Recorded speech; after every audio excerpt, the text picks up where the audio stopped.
PMLN,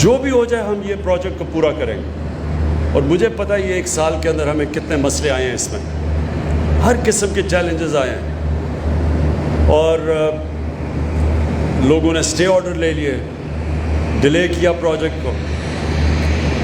لیکن انشاءاللہ جو ہمارا عزم تھا اس کی وجہ سے آج ہم ادھر ہیں کہ انشاءاللہ اب ہم تقریباً ساری رکاوٹیں دور کر بیٹھے ہیں، اور بھی آئیں گی سامنے. لیکن جو مشکلات تھی شروع میں، اصل میں پروجیکٹ کا جو شروع کرنا وہ سب سے مشکل ہوتا ہے. اصل میں پروجیکٹ فیل شروع میں ہوتے ہیں. ایک دفعہ پروجیکٹ، اتنے بڑے پروجیکٹ کا جب مومنٹم بن جاتا ہے پھر اس کو کوئی نہیں روک سکتا. تو آج جو مجھے خوشی ہوئی کہ ایک نئی چیز اب آئی ہے. ایک تو ہم نے اسمارٹ لاک ڈاؤن لگائے تھے، وہ ساری دنیا بڑی حیران تھی کہ اسمارٹ لاک ڈاؤن کیا ہوتا ہے. مذاق بھی اڑا، لیکن اللہ کا شکر ہے کہ جو کرونا کو پاکستان نے جس طرح ڈیل کیا، دنیا میں مثال دی جاتی ہے. پاکستان ٹاپ 3 ملک ہیں، اسمارٹ لاک ڈاؤن کا استعمال کیا. اب یہ اسمارٹ فارسٹ بن رہا ہے، تو اسمارٹ فارسٹ کا مجھے آج بڑی خوشی ہوئی ہے بریفنگ لے کے اسمارٹ فارسٹ پہ، کہ اب ہم نے ہواوے کے ساتھ ٹیکنالوجی کا استعمال کیا. اور ٹیکنالوجی کا کس طرح استعمال کہ ہم تقریباً ہر پودے کا اس کی گروتھ دیکھ سکیں گے. یہ ہے ٹیکنالوجی، یہ جو دنیا آگے بڑھ رہی ہے، اس کا جو پازیٹیو امپیکٹ ہے یہ کہ ہم اب یہ دیکھ سکیں گے پودا کس ریٹ پہ بڑھ رہا ہے. جو سب سے مجھے خوشی یہ ہے کہ یہ جو مشینیں درخت کاٹنے کی، جو یہ 100 مشینز ہوتی ہیں، وہ اب یہ جو نئی ٹیکنالوجی ہے ایک دم سینسر سے پتہ چل جائے گا کہ یہاں پودا، یہ درخت کاٹا جا رہا ہے. اور پھر درخت کی پوری اوپر سے پتہ چل جائے گا کہ کوئی پرابلم تو نہیں ہے، کوئی درخت اگ نہیں رہے، یا تو ایکٹ کریں گے پہلے. یہ بڑی ماشاءاللہ سائنس کا یہ بہت پازیٹیو فائدہ ہے. اور انشاءاللہ یہ جو اسمارٹ فارسٹ ہے یہ پھر ہم سارے پاکستان میں اس کی مثال دیں گے. ہمارے بڑی افسوس سے کہنا پڑتا ہے کہ بڑے ہمارے درختوں کی تباہی کی گئی. آپ یہ سوچیں کہ 2013 تک سارے پاکستان کی تاریخ میں صرف 64 کروڑ درخت اگائے گئے ہیں، اور صرف پختونخوا میں ہم نے 2013 سے لے کے 2018 تک 1 ارب درخت اگائے. 5 سالوں میں 1 ارب درخت اگائے. ہماری ساری تاریخ میں 60 سالوں میں 64 کروڑ درخت اگائے گئے.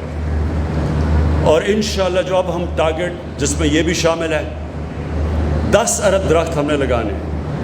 یہ سمجھ جائیں کہ 10 ارب درخت کا جو ٹارگٹ ہے ہمارا، جب ہم پہنچیں گے پاکستان بدل جائے گا، موسم بھی بدل جائے گا. جب آپ درخت اگاتے ہیں اس سے موسم کے اوپر بھی امپیکٹ پڑتا ہے، درخت کاٹتے ہیں اس کا موسم پہ امپیکٹ پڑتا ہے. ہماری 3 بہت بڑے مسئلے ہیں. ہمارا سب سے بڑا مسئلہ یہ ہے پانی کا. یہ ہمارا یعنی دنیا میں پانی کا مسئلہ آنے والا ہے.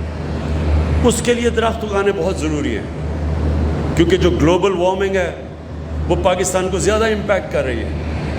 ہم دنیا میں ان 10 ملکوں میں سے ہیں جو سب سے زیادہ متاثر ہوں گے گلوبل وارمنگ سے. ہمارے دریاؤں کے اندر پانی کم ہوتا جائے گا، کیونکہ ہمارے جو گلیشیئرز ہیں وہ تیزی سے میلٹ ہو رہے ہیں. تو انشاءاللہ یہ جو ہماری ٹارگٹ ہے 10 ارب درخت کا، پہلے تو اس کو امپیکٹ کرے گا. پھر شہروں میں پولوشن ہے، جو میں نے شروع میں آپ کو کہا. پھر یہ جو ہم ان ٹریٹڈ پانی، سیوریج کا پانی اپنے دریاؤں میں ڈال رہے ہیں، اس کا بہت بڑا امپیکٹ ہے. گراؤنڈ واٹر پہ امپیکٹ ہے.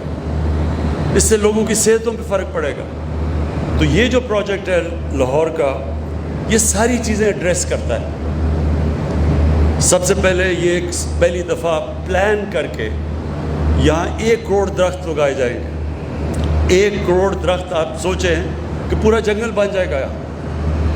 اس سے پھر لاہور کے شہریوں کے لیے، کوئی ٹورزم کے لیے، یعنی جانے کے لیے، بچوں کے ساتھ لوگ باہر نکلنا چاہتے ہیں چھٹی کے دن، کوئی جگہ نہیں ہے لاہور میں. تو یہ انشاءاللہ ایک بہت بڑا ٹورزم کے لیے بھی لاہور سے لوگ آئیں گے ادھر. تو یہ پورا ایک جنگل بھی بن جائے گا، اور بڑی پلان قسم کا جنگل ہوگا ٹورزم کے لیے. پھر 3 براجز بنیں گے راوی کے اوپر، پانی کو روکیں گے.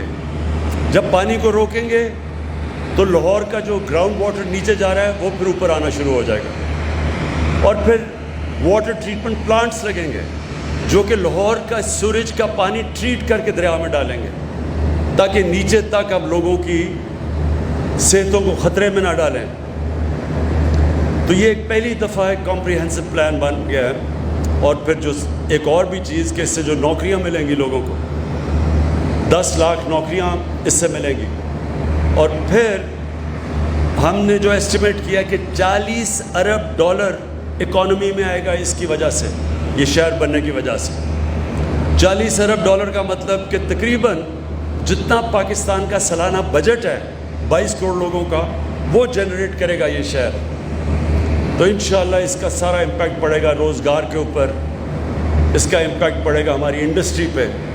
کنسٹرکشن جب شروع ہوگی تو 30 اور انڈسٹریاں چلنی شروع ہو جائیں گی، اور اس سے پھر ہماری اکانومی بڑھے گی، ہمارا ریونیو کلیکشن بڑھے گا، جو کہ ہم نے اتنے قرضے دینے ہیں تو یہ بڑی چیزیں پاکستان کے مسئلے یہ پروجیکٹ ایڈریس کرے گا۔ میں پھر سے آخر میں کہوں گا چیف منسٹر صاحب کہ آپ کو مشکلوں کا سامنا پڑے گا، آپ کی ٹیم، ساری آپ کی ایڈمنسٹریشن، سب کو تیار ہونا چاہیے مشکلوں کے لیے، سب کو ہر طرح کی جو بھی رکاوٹ ہو اس کو ہٹانے کے لیے آپ کو تیار رہنا چاہیے اور عزم کرنا چاہیے کہ کوئی چیز اس پروجیکٹ کو اب ہم روکنے نہیں دیں گے۔ شکریہ۔